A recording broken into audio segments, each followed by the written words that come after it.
Hello, my dear lore seekers. Welcome back to another evening of shared stories. Tonight, we shall not speak of the grand battles between powerful wizards, nor of the founding of ancient and storied schools. Instead, we turn our gaze to the quiet corners of the magical world, to the shadows that lengthen in the firelight of great halls, and the silent, unwritten spaces between the spoken words of history.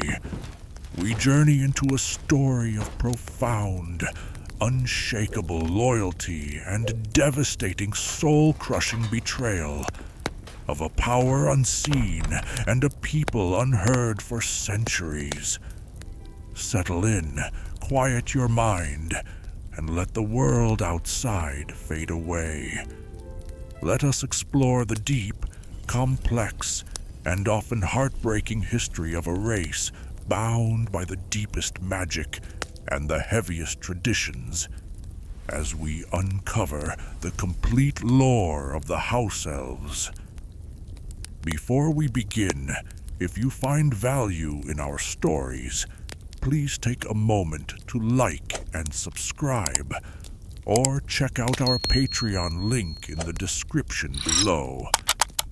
Your support is what allows us to continue these journeys together.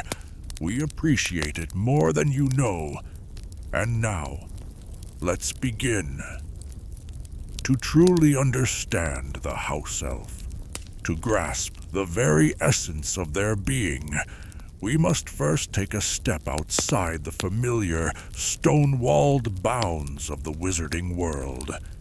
We must wander back in time, into the misty, rain-swept folklore of the British Isles, for it is there, in the half-forgotten whispers of the old world, that their story truly begins. Long before they were bound in magical servitude to the great and powerful wizarding families, their ancestors were known by other names. Names spoken with a mixture of quiet reverence and cautious respect. Brownies, Hobbs, or sometimes, and most tellingly, Dobbies. These were not creatures of flesh and blood in the way we might understand them today, but small, shy mythological spirits deeply and intrinsically connected to the households of humankind.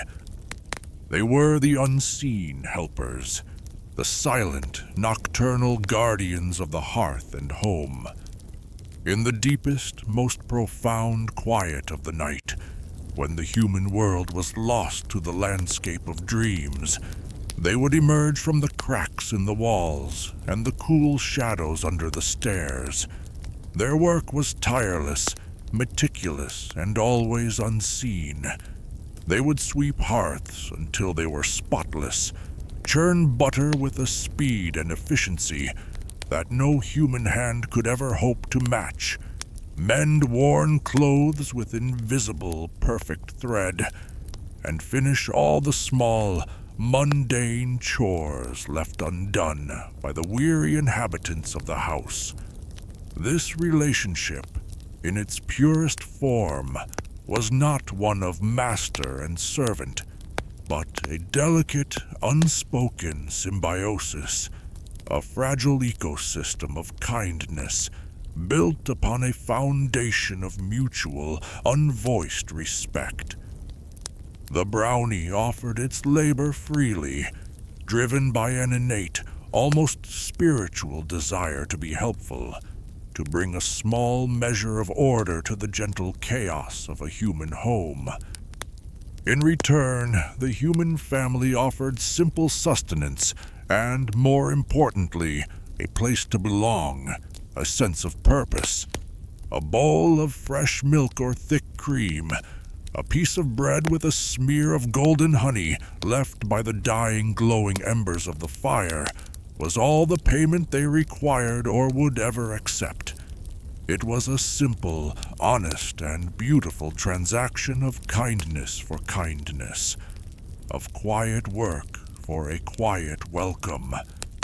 However, this fragile and delicate arrangement was governed by a strict and peculiar etiquette, a set of ancient, unwritten rules that, if broken, would shatter the bond forever and banish the spirit from the home. To thank a brownie directly for its work, to speak its name aloud or acknowledge its presence in any overt way, was considered a grave and unforgivable insult.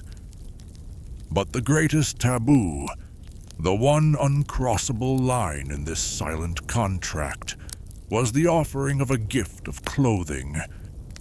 To present a brownie with a tiny hand-stitched coat, a pair of miniature shoes, or any other article of clothing was not seen as an act of kindness or generosity, but as a cold and final dismissal.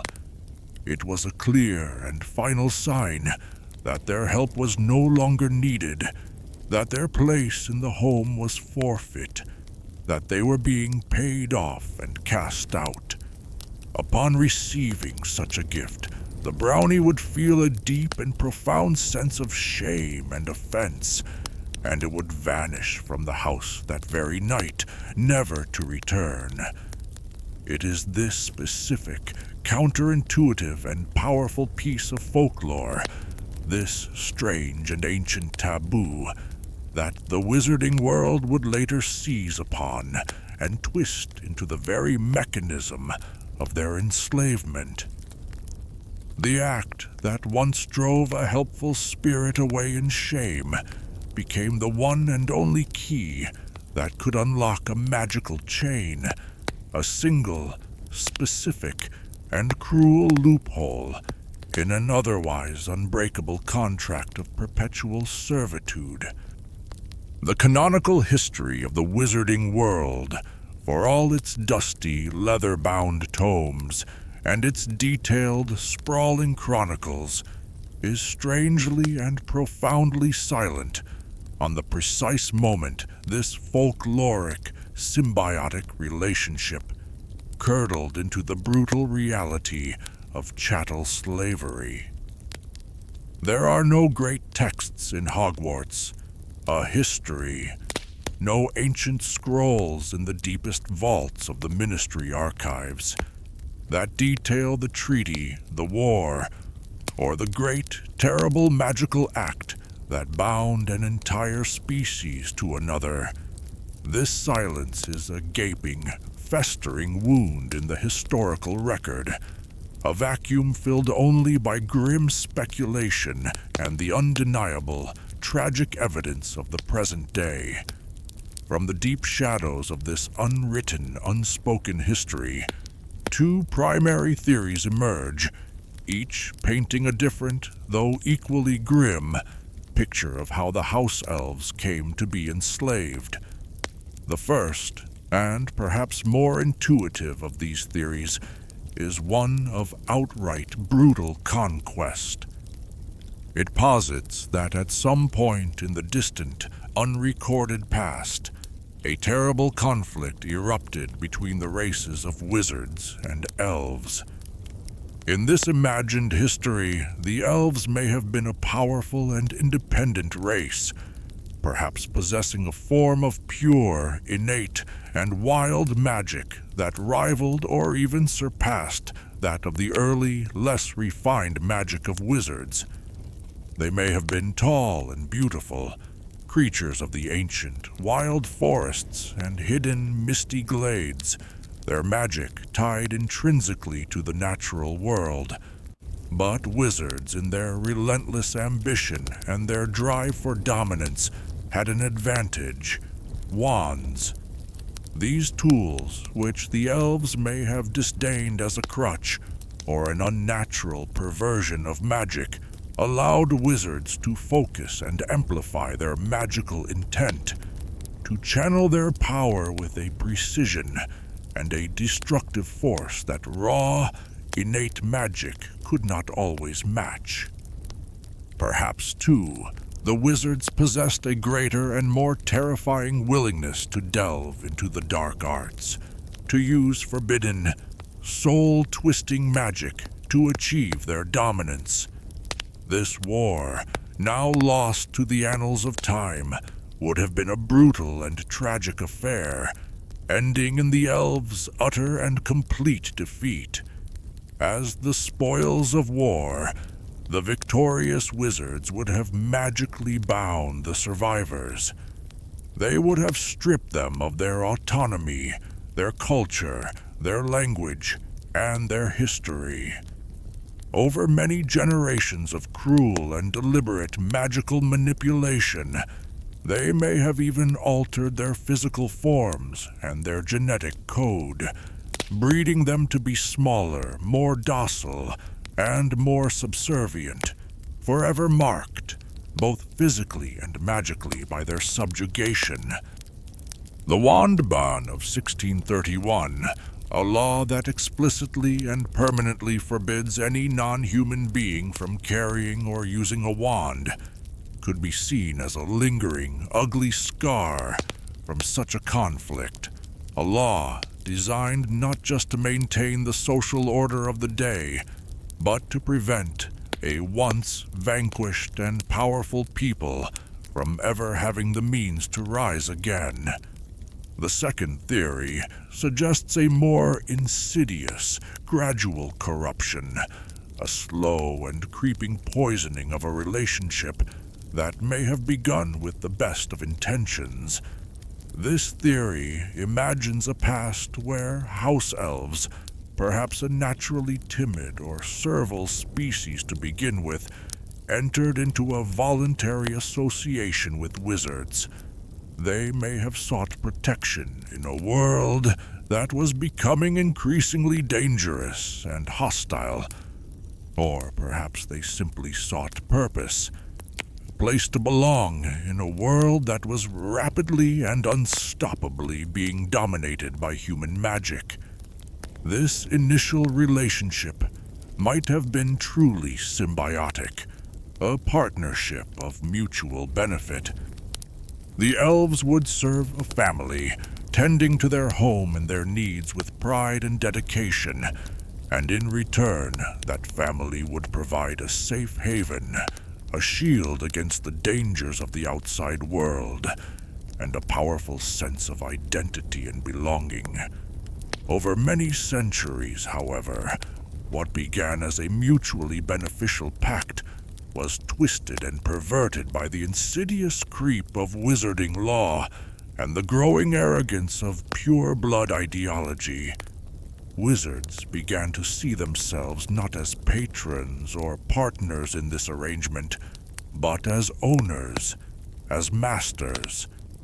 The magical bond of loyalty, perhaps once freely and willingly given, was codified by powerful and binding enchantments into a magical bond of ownership. Service became servitude, and servitude became slavery.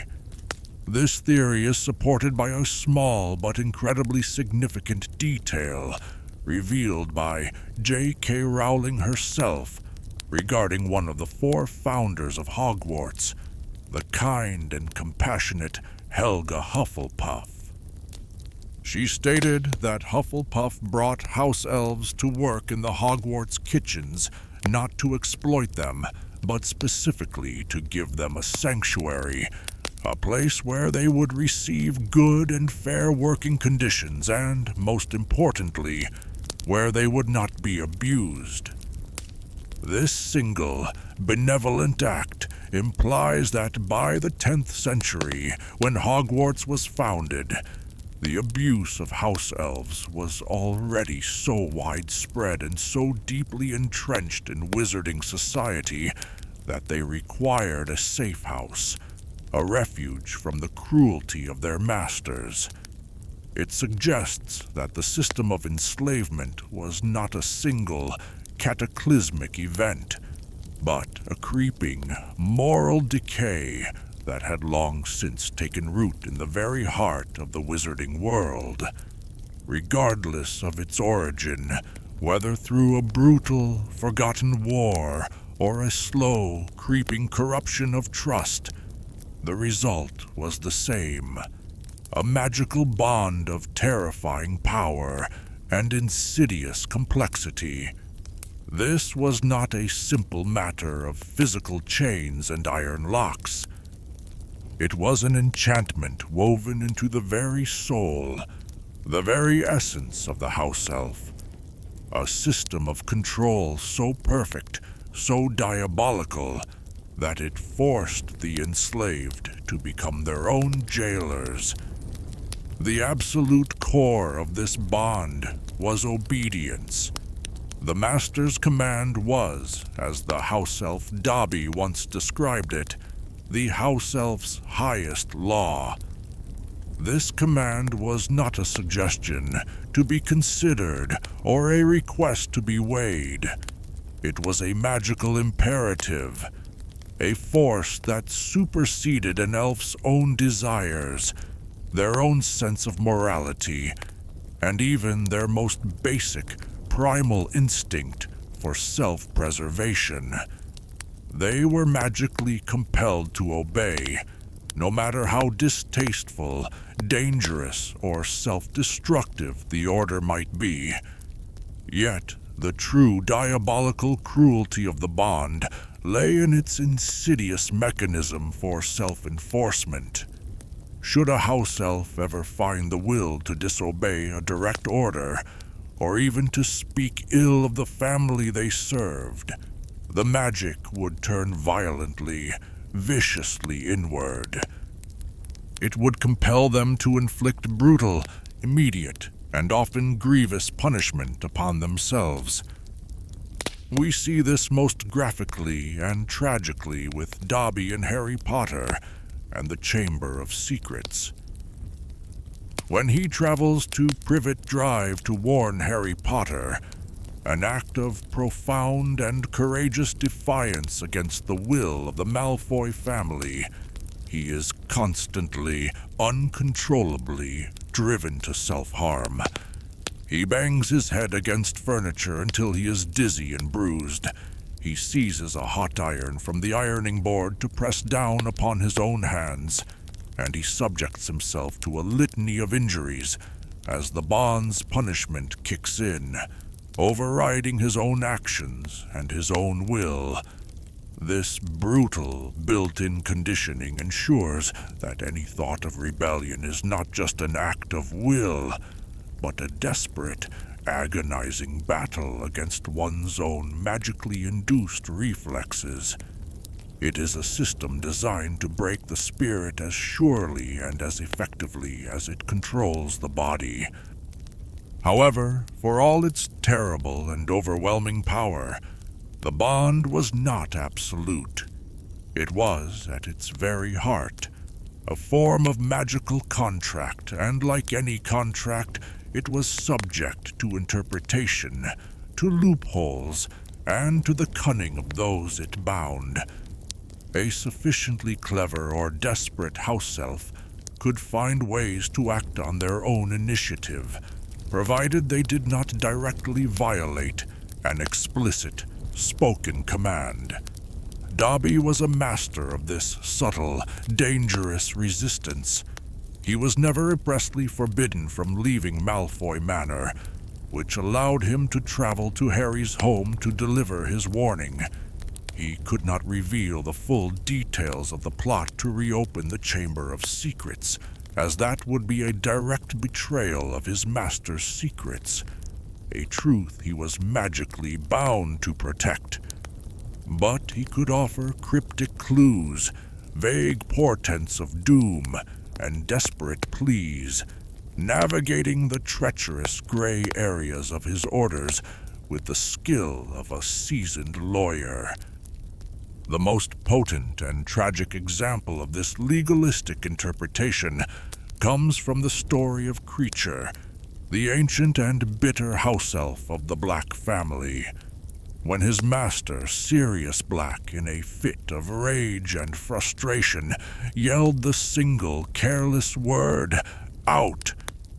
Kreacher chose to interpret this, not as a simple order to leave the room, but as a binding and irrevocable permission to leave the house itself.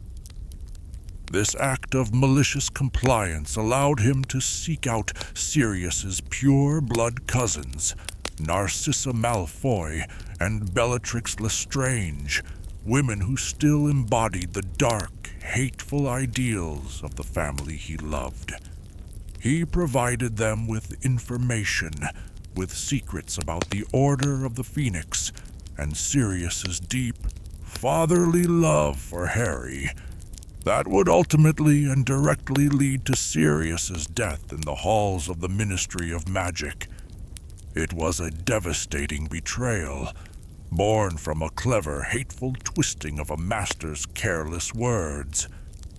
It demonstrated that an elf's loyalty was not always guaranteed, and that their intelligence, when combined with the compromised allegiance, could make them incredibly, fatally dangerous.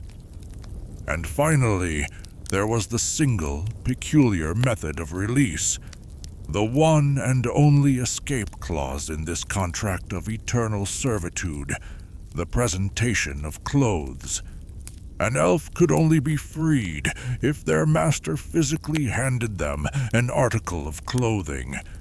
This act, so deeply rooted in the ancient folklore of offending a brownie, was the only way to sever the magical bond. The master's intent was utterly and completely irrelevant. The magic was ancient and cared only for the letter of the law, not the spirit. This is proven most famously when Harry Potter, in a moment of brilliant, spontaneous inspiration, cleverly tricks Lucius Malfoy into freeing Dobby. By hiding his own dirty, discarded sock inside Tom Riddle's diary and handing the diary to Lucius, Harry set the trap. Lucius, in his disgust and arrogance, threw the diary dismissively to Dobby. In that single, fleeting moment, the conditions of the release were met. The master, Lucius, had presented the item, and the elf, Dobby, had received it. The ancient magic was satisfied, and the bond that had held Dobby in a lifetime of torment and abuse was instantly and irrevocably broken. This entire system, from its murky, unwritten origins to its brutal, self-enforced cruelty, reveals a profound and disturbing truth about the nature of House-Elf enslavement. The bond is not merely magical, it is deeply, insidiously psychological and cultural. The magic compels the actions of servitude, but centuries upon centuries of indoctrination, of being told that service is their only purpose, their only honor, have conditioned most elves to desire it. For an elf like Winky, the loyal and devoted servant of the Crouch family, the prospect of freedom is not a joyous release, but a terrifying, shameful exile, a stripping away of her entire identity, her purpose, her very reason for being. The House-Elves of Hogwarts, who live in what is arguably the best possible conditions for their kind, are not just unaccustomed to the idea of freedom. They are actively and deeply insulted by Hermione Granger's clumsy attempts to grant it. They view her hidden, knitted hats and socks not as gifts of liberation, but as a shameful, underhanded dismissal from a post they hold with the highest and most sacred honor. This is the true genius and the ultimate horror of the system the wizards created. It is a self-perpetuating prison where the inmates have been taught to love their chains, to see their servitude not as bondage, but as their noblest and only calling. The magic ensures their compliance, but the culture ensures their consent, making the enslavement of House-Elves one of the most deeply entrenched, tragically effective, and morally bankrupt institutions in the entire wizarding world.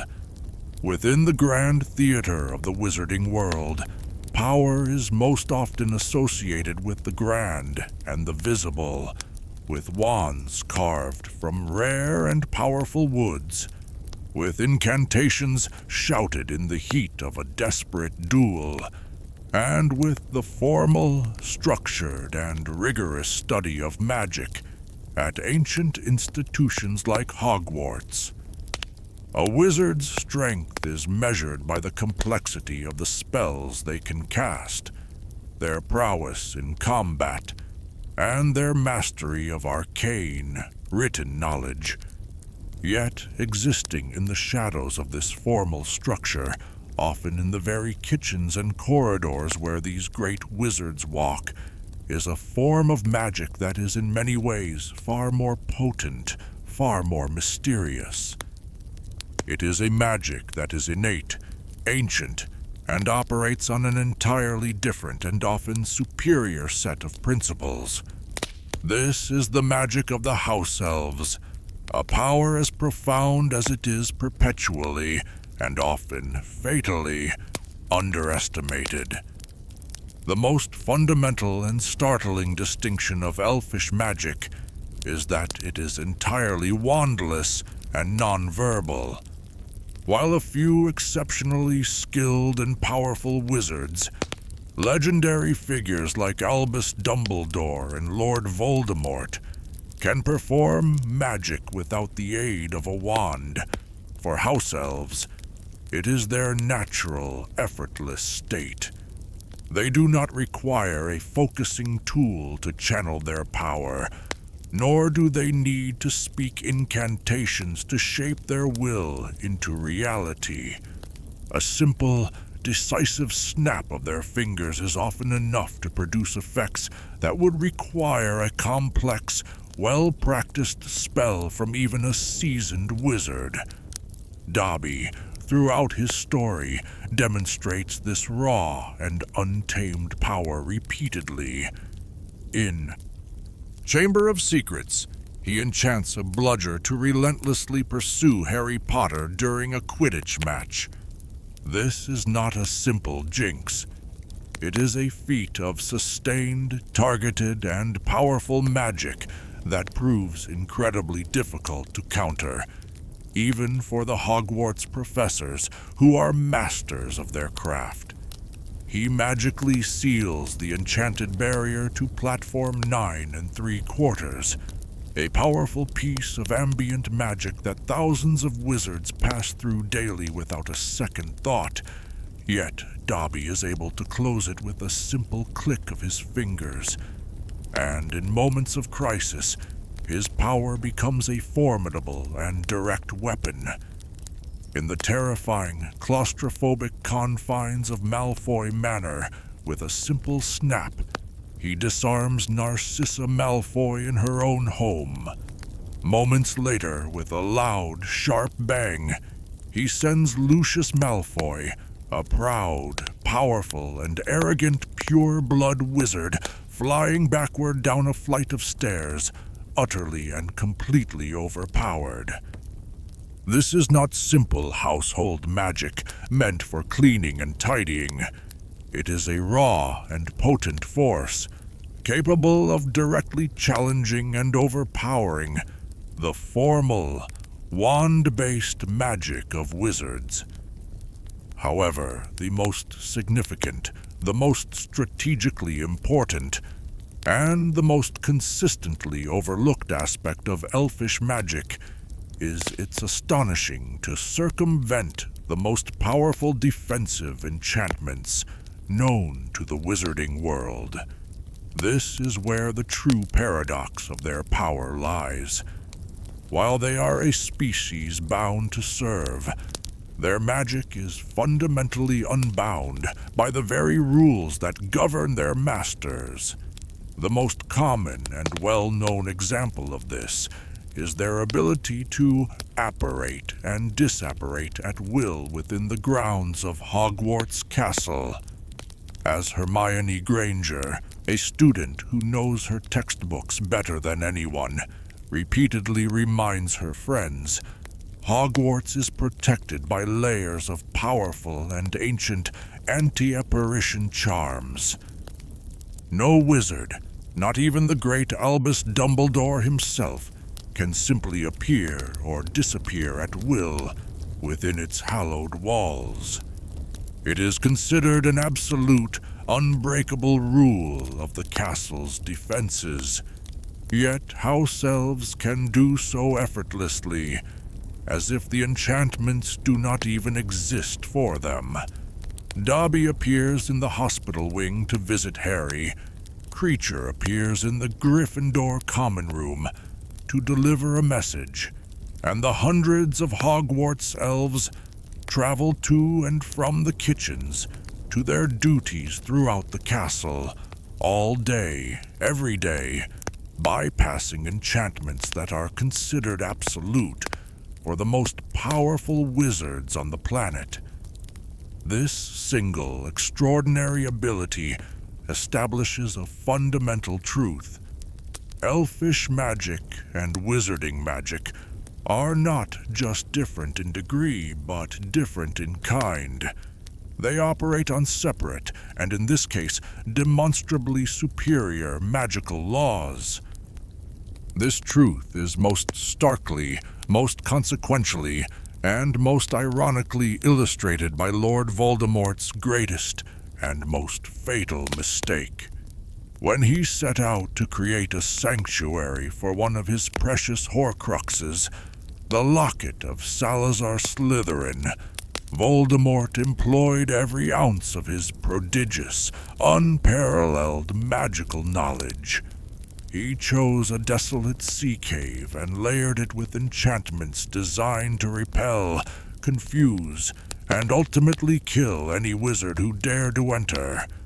The potion he brewed to fill the basin was a masterpiece of dark magic, inducing pain, despair, and terrifying hallucinations.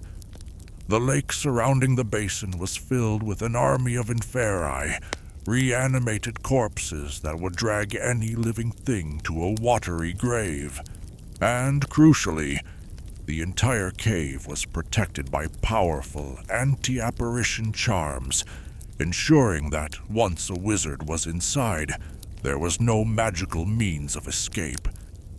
Even Albus Dumbledore, the one wizard Voldemort ever considered his equal, was forced to physically drink the agonizing potion, and was nearly overcome by the inferi. He could not simply disapparate to safety. In his supreme and blinding arrogance, Voldemort needed to test these defenses. He demanded a disposable creature from his young, eager follower, Regulus Black. Regulus, in his desire to please his master, offered his family's loyal house-elf, Kreacher.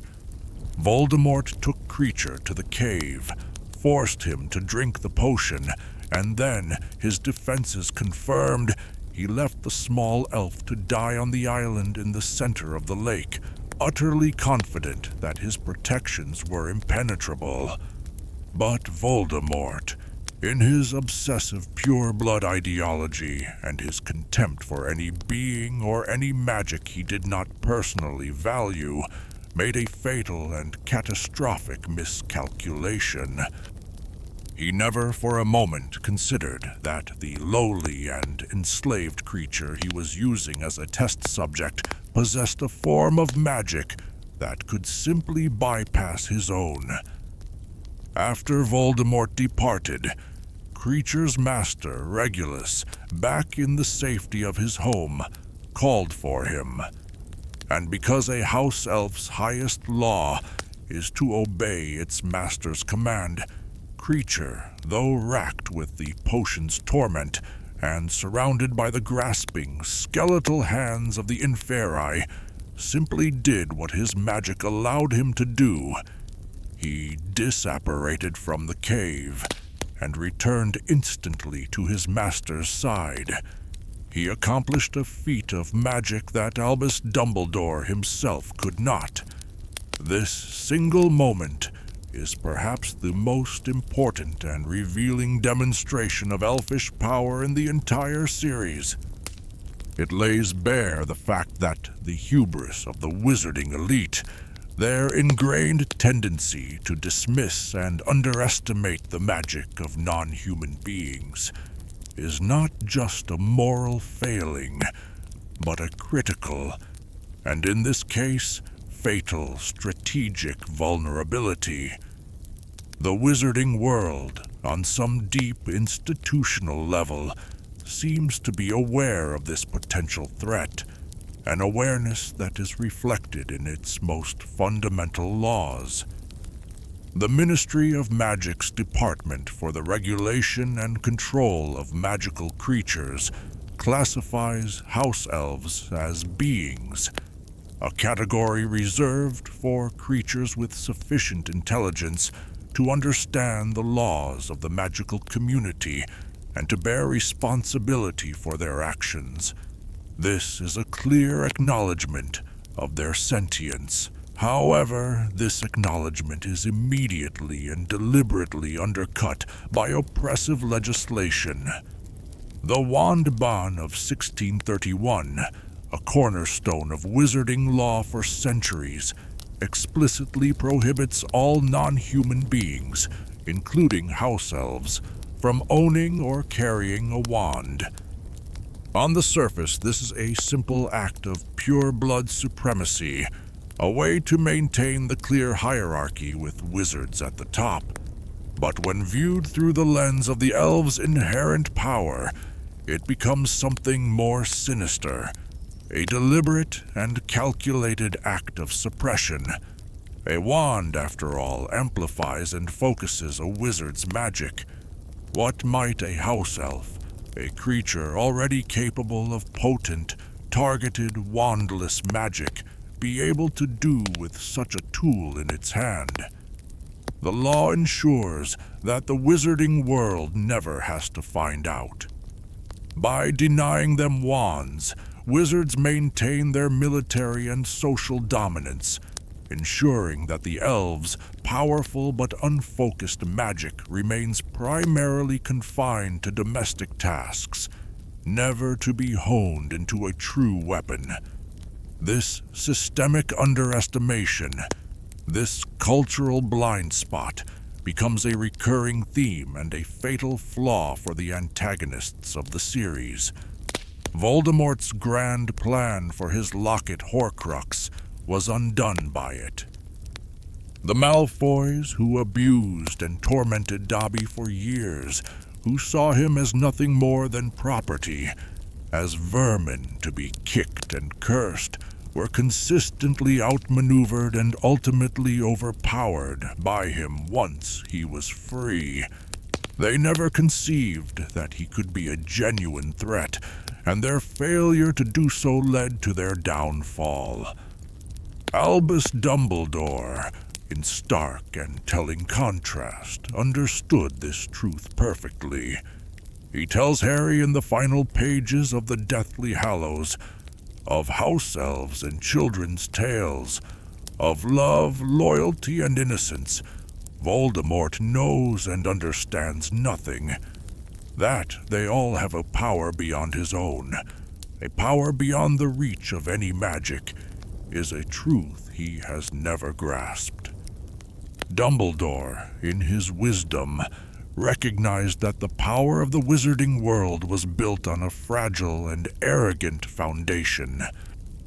Their failure to respect or even to comprehend the magic of those they deemed inferior was the very weakness that allowed the quiet forces of love, loyalty, and the profound courage of a small, determined house elf to ultimately triumph over the darkest of magic. The story of the House-Elves is not a monolithic tale of a faceless, enslaved race. It is a rich and complex tapestry woven from the threads of individual lives, each one a testament to the cruelty, the complexity, and the quiet, often unseen heroism that defined their existence. To truly understand the soul of the house-elf, to grasp the full weight of their history, we must look closely at the lives of 4 key figures: Hokey, Winky, Kreacher, and Dobby. Their stories, though vastly different in their details, converge on a single, undeniable truth. The way a wizard treats a house-elf is the truest and most revealing measure of their character. Our chronicle begins with the bleakest and most tragic of these tales, that of Hokey, the elderly and devoted house-elf who served the wealthy, vain, and somewhat foolish collector, S.P.E.W. Smith. Hokey's life was one of quiet, unassuming service. Her days spent tending to her aging mistress and her vast, cluttered collection of magical artifacts. Her story takes a dark and irreversible turn on the day a charming and handsome young man named Tom Riddle, then working for the dark arts antique shop, Morgan and Burke's, came to visit. S.P.E.W., utterly infatuated with the charismatic young Riddle, and pathetically eager to show off her most prized possessions, made a fatal error in judgment. She revealed to him 2 priceless legendary heirlooms, the small golden cup of Helga Hufflepuff, and the heavy, ornate locket of Salazar Slytherin. Riddle, the heir of Slytherin himself, coveted these objects with a dark and murderous desire, for he saw in them not just historical artifacts, but vessels for his own fractured soul. 2 days after that visit, S.P.E.W. Smith was found dead. The official story, accepted without question or serious investigation by the Ministry of Magic, was that old, forgetful Hokey had accidentally poisoned her mistress's evening cocoa. It was a simple, convenient explanation that required no further thought. The reality, of course, was far more sinister. Tom Riddle had murdered S.P.E.W., stolen the cup and the locket to be forged into his Horcruxes, and then, with a masterful and chilling display of cruelty, had used his powerful magic to modify Hokey's memory. He did not simply erase her memory of his crime. He planted a false confession so deep within her mind that she truly, genuinely believed she was responsible for her mistress's death. She confessed with tears in her eyes, consumed by a guilt that was not her own. The Ministry, deeply prejudiced against non-human beings and utterly indifferent to the fate of a mere house-elf, convicted her without a second thought. Hokey's story establishes the absolute nadir of a house-elf's status in the wizarding world. She was seen as a disposable tool, a convenient scapegoat whose life and mind could be erased to cover the tracks of a powerful wizard. Her life, her memories, and her very identity were annihilated to serve the ambitions of a dark lord, and the ruling powers of her world did not care enough to even question it. She was a non-entity, a tragic footnote in the story of a man's rise to power. From this grim baseline of utter disposability, we turn to the story of Winky, a tale not of malicious murder, but of profound and heartbreaking psychological devastation. Winky was the fiercely loyal house-elf of the Crouch family, a prestigious and powerful pure-blood line. It was a position her mother and her grandmother had held before her, and she took immense pride in her service, viewing the honor and reputation of the Crouch family as her own. Her life however, was complicated by the dark and terrible secret that festered at the heart of the Crouch household. The continued, hidden existence of Barty Crouch Jr., a convicted and supposedly dead Death Eater whom his father had secretly smuggled out of Azkaban prison. For years, Winky's primary and most secret duty was to be the keeper and caretaker for the younger Crouch, who was kept in a state of constant submission under the control of the imperious curse. Winky's story reveals the deep emotional complexity and the surprising agency that could exist even within the rigid bonds of servitude. She pitied the young, broken master she cared for, and it was she who, out of this pity, persuaded the stern and unyielding Barty Crouch Sr. to allow his son a small, fleeting taste of freedom. A trip to the Quidditch World Cup, hidden from sight beneath an invisibility cloak. This act of compassion, this small rebellion on behalf of her charge, would be her undoing. At the World Cup, Barty Jr., his mind momentarily clearing, fought against the imperious curse, stole Harry Potter's wand from his pocket, and cast the dark mark into the sky, a terrifying symbol of Voldemort's return. In the ensuing chaos and panic, Winky was found by Ministry officials, stunned and holding the wand.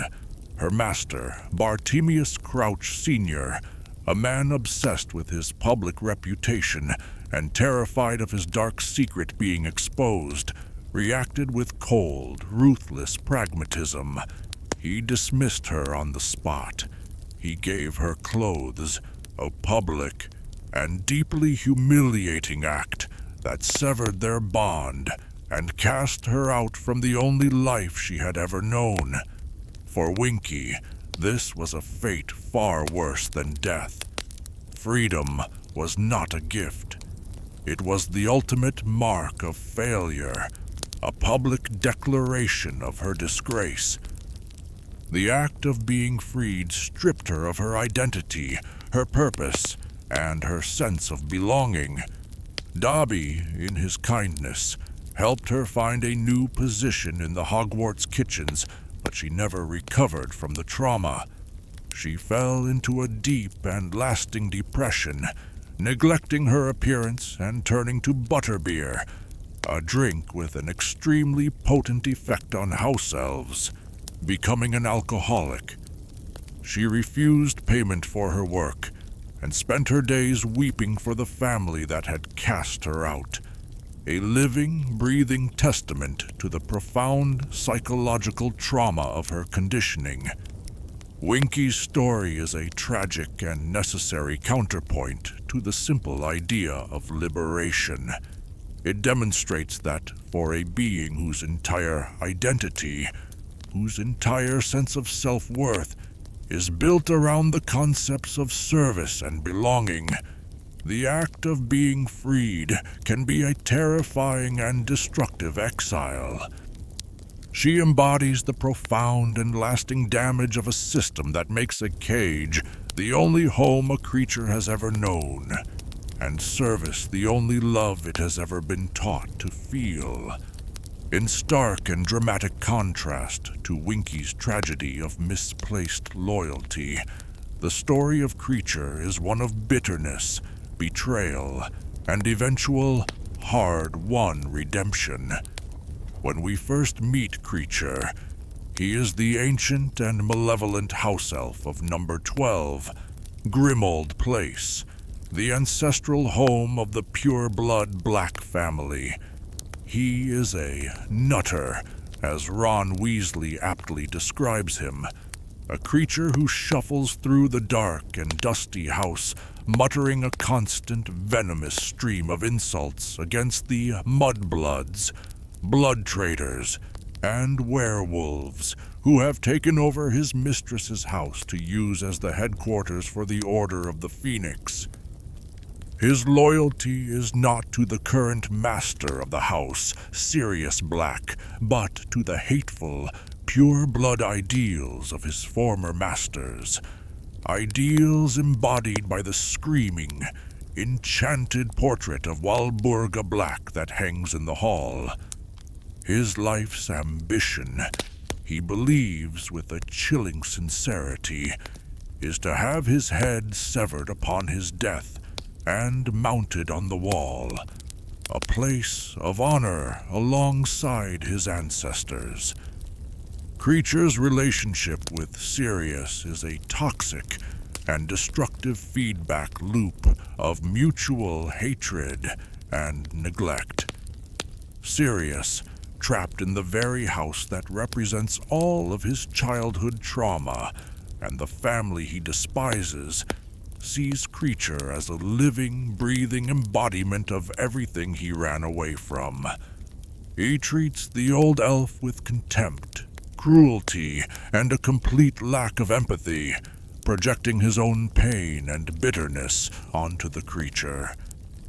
Kreacher, in turn, starved of the affection and respect that House-Elves crave, responds to the feigned kindness of Sirius's pure-blood cousins, Narcissa Malfoy and Bellatrix Lestrange. When Sirius, in a moment of careless anger, shouts, "Out!" at him, Kreacher seizes upon the loophole in the command. He leaves the house and goes to them, feeding them the crucial piece of information that Voldemort then uses to lure Harry to the Ministry of Magic, a calculated betrayal that directly and tragically leads to Sirius's death. Upon Sirius's death, ownership of Kreacher, along with the house, passes to Harry Potter. The great turning point in Kreacher's long and bitter story comes when Harry, prompted by Hermione's growing empathy and her insistence that he treat the elf with kindness, chooses a different path. He sits with Kreacher and asks him to recount the full story of the Locket Horcrux. It is then that we learn of Kreacher's deep and abiding love for another master. Regulus Black, Sirius's younger brother, a boy who had once been a Death Eater, Kreacher tells the harrowing, heartbreaking tale of being taken by Voldemort to the Horcrux cave, of being forced to drink the agonizing potion, and of being left to die by the Dark Lord. He then recounts how a horrified Regulus, upon learning what his master had done to his loyal elf, defied Voldemort completely. Regulus took Kreacher back to the cave, drank the potion himself, and in his final moments ordered Kreacher to take the real locket, replace it with a fake, and go home to destroy it, a final, selfless act of love and protection for his loyal servant. Understanding this profound and tragic loyalty, Harry makes a simple but utterly transformative gesture. He gives Kreacher the fake locket, the last remnant of the master he had loved and had failed to obey. This single act of kindness, of respect for Kreacher's grief and his history, shatters the old elf's bitterness. He is reborn. He cleans himself and the house. He begins to cook wonderful meals, and his loyalty shifts absolutely and irrevocably to Harry Potter. This incredible transformation culminates in the final moments of the Battle of Hogwarts. Kreacher, the once hateful servant of a dark and prejudiced family, leads the charge of the House-Elves from the kitchens, not in the name of blood purity or the glory of the House of Black, but in the name of Master Harry, defender of House-Elves. His journey from a vessel of inherited hatred to a champion of a new, kinder master is perhaps the most profound and moving redemption arc in the entire series.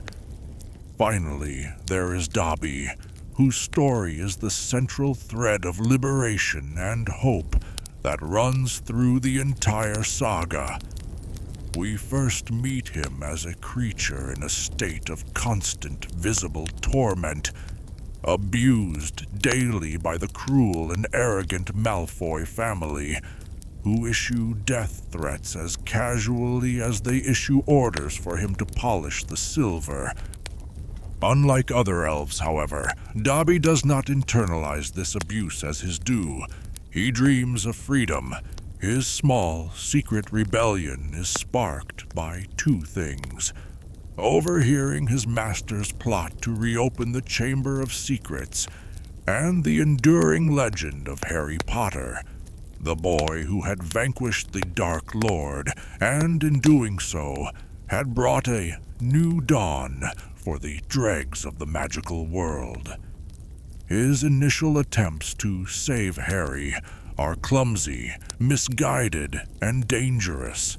The rogue bludger that nearly kills Harry, the sealed platform that leaves him stranded actions born of a desperate courage that has no proper outlet but ill-conceived action.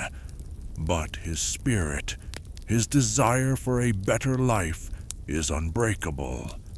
His freedom, secured by Harry's clever trick with the sock, is the defining moment of his life. He is no longer Dobby the House-Elf. He is, as he proudly declares, Dobby, a free elf. This newfound freedom is symbolized by his obsession with clothes, particularly socks, the very items that were the instrument of his liberation. As a free elf, Dobby forges a new and independent life for himself at Hogwarts. He insists on being paid for his work, a radical and shocking concept to the other elves, though he negotiates his salary down out of a lingering sense of propriety and a genuine love for the work itself. He becomes a true and invaluable friend to Harry, a loyal ally in a way no one else could be. He provides Harry with the gillyweed needed for the second task of the Triwizard Tournament, and he reveals the existence of the Room of Requirement, providing a safe and secret space for Dumbledore's army to train. He also tenderly cares for the disgraced and depressed Winky, and forms a quiet, unlikely friendship with the outcast Aberforth Dumbledore, finding a natural kinship among the marginalized and the forgotten. Dobby's story culminates in his greatest and final act of heroism. Sent by Aberforth to rescue the prisoners from the cellar of Malfoy Manor, he returns to the very site of his former torture and abuse, not as a cowering slave, but as a fearless savior. He fearlessly defies his former masters, disarming Narcissa and protecting Harry from Lucius, before disapparating everyone to the safety of Shell Cottage. In his final moments, he is struck by a silver dagger thrown by the murderous Bellatrix Lestrange. He dies in Harry's arms on the wind-swept beach, a hero's death. His last words, Harry Potter, bookend his very first appearance, bringing his journey of devotion full circle. Harry's decision to bury him by hand without the use of magic and to carve the simple, powerful epitaph, "Here lies Dobby, a free elf," on his gravestone, is the ultimate act of respect.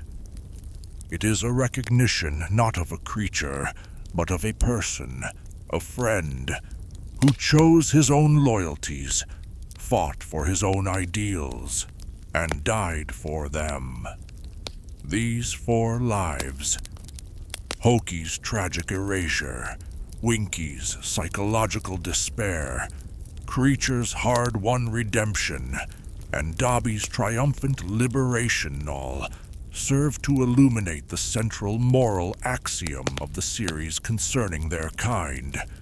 The Malfoys' cruelty to Dobby is a direct and undeniable reflection of their own malice and arrogance. Barty Crouch Sr.'s cold, pragmatic dismissal of Winky perfectly mirrors his own emotionally barren, reputation-obsessed character. Sirius Black's inability to show Kreacher even a shred of kindness is a tragic flaw born of his own trauma, a flaw that ultimately proves fatal. And conversely, Regulus Black's final act of kindness toward his elf reveals his hidden, selfless nobility, while Harry Potter's own journey from initial annoyance to genuine empathy and profound respect for both Dobby and Kreacher is a fundamental and crucial marker of his own moral maturation.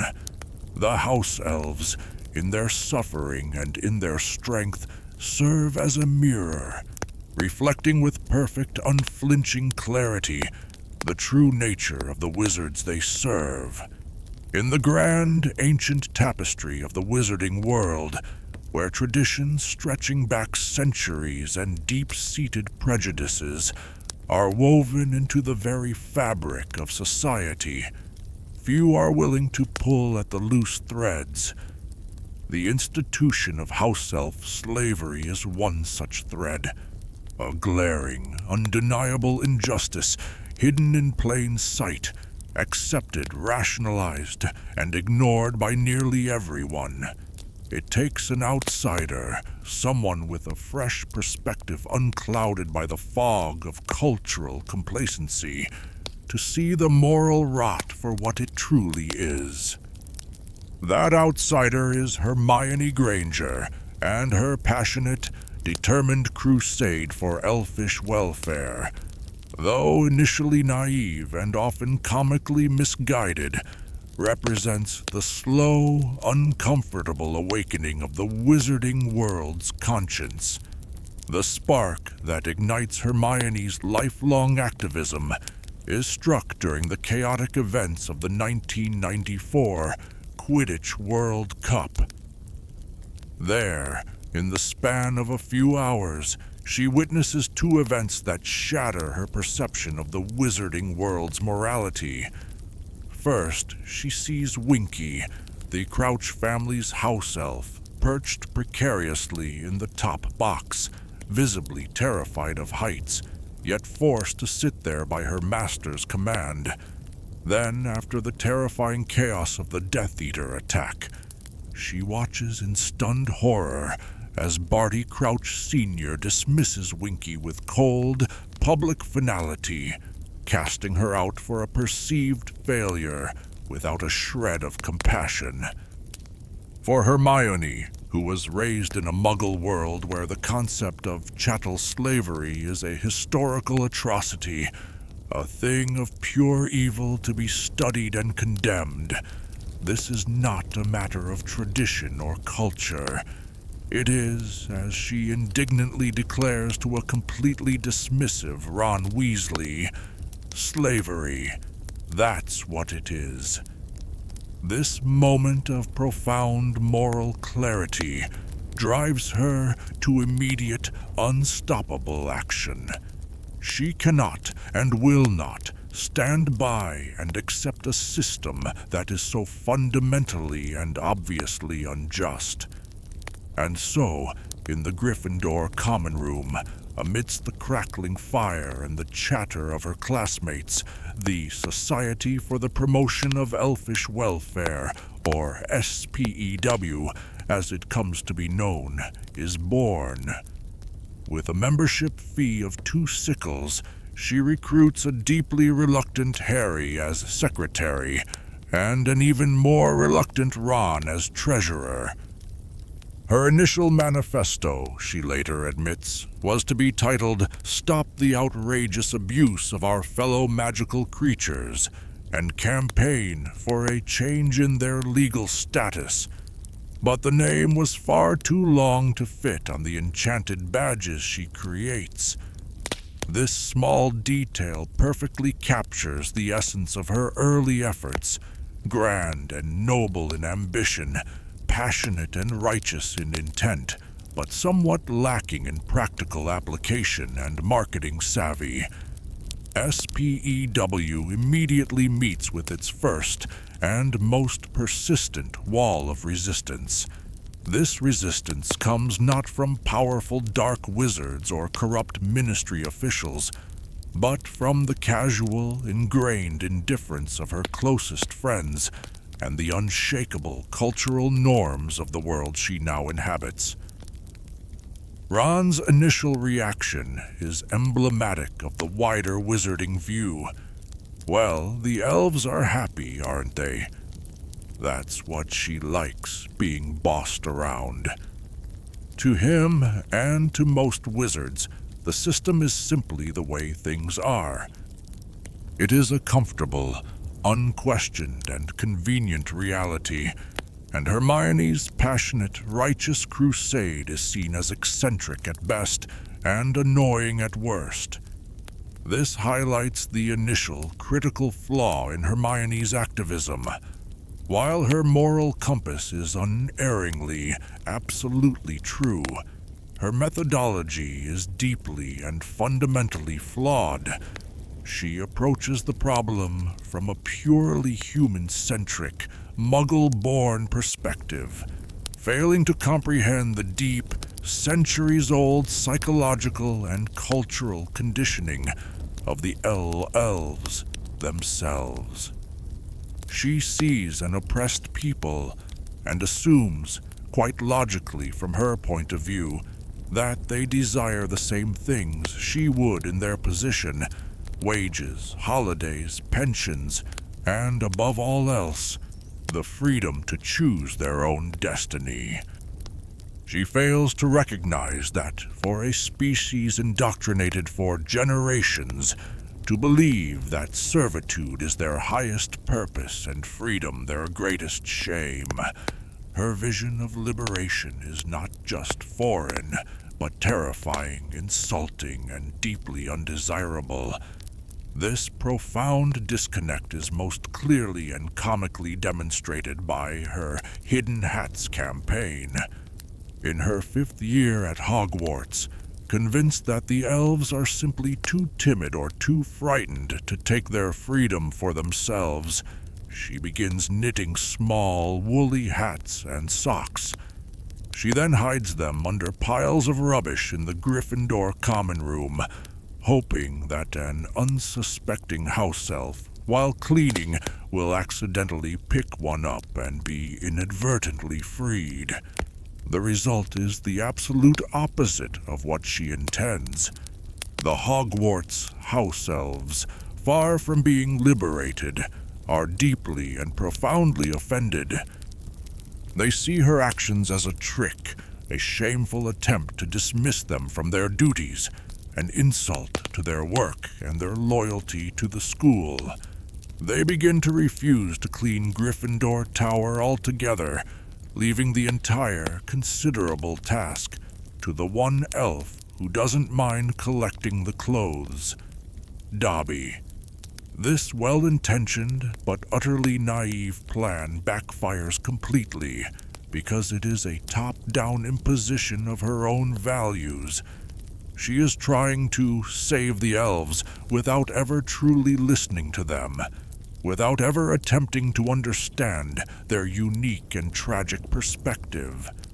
Her activism at this early stage is more about assuaging her own righteous conscience than it is about enacting effective, empathetic, and lasting change.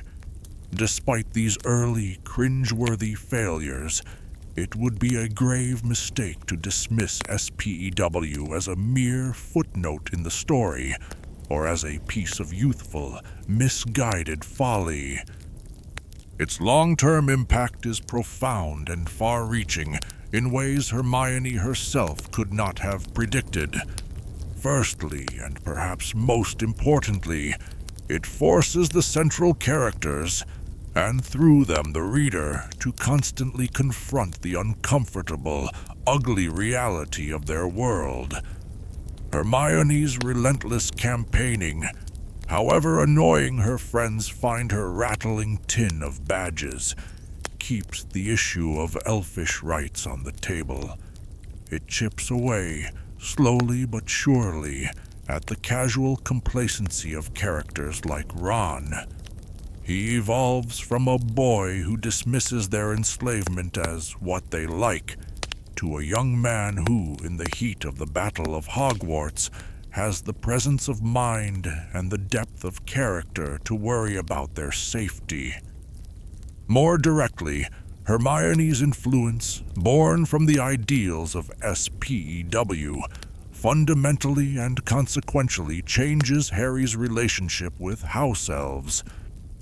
It is her perspective, her constant insistence on their personhood, that encourages him to see Kreacher not just as a hateful, malevolent relic of grim old place, but as a being deserving of kindness, respect, and understanding.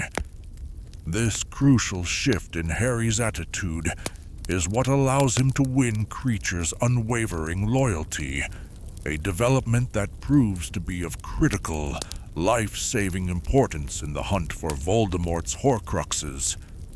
S.P.E.W. may not have succeeded in freeing the elves of Hogwarts, but it taught Harry Potter how to be a worthy and compassionate master, which, in turn, saved his life and helped to save the entire wizarding world. Finally, S.P.E.W. was not the end of Hermione's journey as an activist, but the very beginning. It was the crucible in which her passion for justice was forged, and her methods, through trial and error, were refined. After the Second Wizarding War, she did not abandon her cause. She began her professional career at the Ministry of Magic, in the Department for the Regulation and Control of Magical Creatures, where she was instrumental in greatly improving life for House-Elves and their ilk. From there, she moved to the Department of Magical Law Enforcement, where she continued her work as a progressive voice dedicated to eradicating the oppressive, pro-pureblood laws that had underpinned the entire system of magical inequality for centuries. The naive, badge-wielding teenager grew into a powerful and effective lawmaker. S.P.E.W. was not a failed school project. It was the first messy draft of a revolution.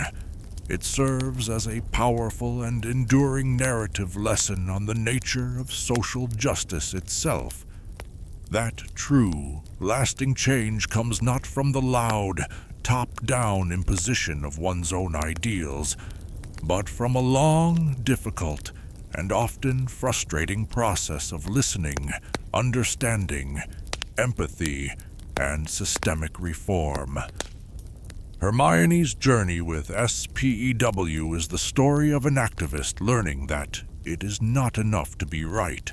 One must also, eventually, be wise. Deep beneath the grandeur of the Great Hall, in the warm, bustling, and perpetually fragrant heart of Hogwarts Castle, lies a world that most students never see, and few ever think to look for. The Hogwarts Kitchens, a cavernous space with a ceiling as high as the hall above it, filled with gleaming copper pots, mountains of fresh ingredients, and the constant, cheerful hum of activity, are more than just a place where food is prepared. They are the largest known sanctuary for house-elves in all of Britain, a unique and thriving community that exists in a state of benevolent servitude, a stark and telling contrast to the often brutal and lonely conditions found in the private homes of the wizarding elite. To enter this hidden world, one must know the secret. In a corridor near the Hufflepuff common room, there hangs a large, unassuming painting of a fruit bowl. A gentle tickle of the large green pear in the painting will cause it to giggle and squirm before transforming into a green doorknob, revealing the entrance. Inside, the scene is one of organized, magical industry on a massive scale. Dozens, perhaps over 100, House-Elves work tirelessly in a space that feels both ancient and alive. They prepare the magnificent feasts that grace the 4 long tables of the Great Hall, their creations magically transported from the identical wooden tables in the kitchens to the corresponding house tables directly above. At night, when the castle sleeps and the students are in their beds, they emerge from the kitchens to perform their other unseen duties. Cleaning the common rooms, lighting the fires in the hearths, doing the laundry for hundreds of students, and maintaining the ancient, sprawling castle, all while remaining completely invisible, the mark of what they consider to be a good house elf. Their living quarters are as unique as their workplace. Tucked away amongst the barrels and pantries of the kitchen's vast storage areas, the Hogwarts elves have created a cozy, village-like home for themselves, with small, barrel-shaped doorways leading to their living spaces. This, while still a life of servitude, is defined by community, safety, and a sense of belonging. This goes back to the very founding of the school itself. As we have learned, it was Helga Hufflepuff who first brought House-Elves to Hogwarts. She did so not to exploit their labor, but to offer them a refuge, a place where they could perform the work they took such pride in, without the constant fear of the abuse and cruelty that was already becoming rampant in the wider wizarding world. Hogwarts, therefore, is not just their workplace. For many generations of elves, it has been their only home, a sanctuary they have served, protected, and maintained with a fierce and unwavering loyalty. It is this profound loyalty, born not of a magical bond of fear, but of a genuine sense of belonging and purpose, that comes to a dramatic and violent head during the final desperate hours of the Second Wizarding War. As the Battle of Hogwarts rages, as spells of light and darkness shatter ancient stone and the castle itself groans under the relentless assault of Voldemort's army, a pivotal conversation takes place amidst the chaos. Harry, Ron, and Hermione are preparing to re-enter the fray, their wands gripped tightly in their hands, when Ron suddenly stops them. "Hang on a moment," he says sharply, his voice cutting through the din of battle. "We've forgotten someone. The House-Elves. They'll all be down in the kitchen, won't they?" When Harry, confused, asks if he means they should get the elves to come and fight, Ron's reply marks the absolute culmination of years of growth, a final and complete shedding of the casual, ingrained prejudice he was raised with. "No," he says, his voice filled with a seriousness and empathy he has rarely shown. "I mean, we should tell them to get out. We don't want any more Dobbys, do we? We can't order them to die for us." This moment of profound empathy, this sudden heartfelt recognition of the elves' personhood and their right to safety is so powerful, so unexpected, that it finally breaks the dam of years of unspoken tension, and Hermione, in that moment, throws her arms around him and kisses him. But Ron, in his newfound compassion, has underestimated the elves of Hogwarts. They are not cowering in the kitchens, waiting for an order to flee. They are waiting for a leader. As the battle reaches its zenith in the great entrance hall, as giants and Death Eaters press the defenders back, the doors to the kitchens are suddenly blasted off their hinges from the inside. From the smoke and splinters emerges not a retreat, but a charge. 100 House-Elves, a screaming, furious tide of small bodies, swarm into the hall. They are not armed with wands or sophisticated magic. They are armed with the tools of their trade, the implements of their service, carving knives, meat cleavers, and heavy copper pots and pans. They surge forward, a wave of righteous, protective fury, hacking and stabbing at the ankles and shins of towering, surprised Death Eaters, their tiny faces, usually so placid and gentle, now alive with malice. They fight to defend their home, the only place in the world that has ever offered them safety, community, and dignity. And at the very head of this unlikely, ferocious army is Kreacher. His transformation is absolute and complete. He is no longer the cringing, hateful, muttering elf of Grimmauld Place. He is a warrior. Around his neck, the locket of his beloved Master Regulus bounces on his chest like a medal of honor, and his voice, once a venomous, barely audible mutter, now booms like a bullfrog's, audible even above the deafening din of battle, shouting a new and revolutionary war cry. Fight! Fight! Fight for my master, defender of House-Elves, fight! This single extraordinary moment is the ultimate climax of the House-Elves' long and tragic story.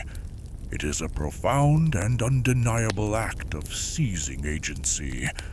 They were not ordered into battle by Dumbledore or any other wizard. They were not compelled by the magic of their bond. They made a choice.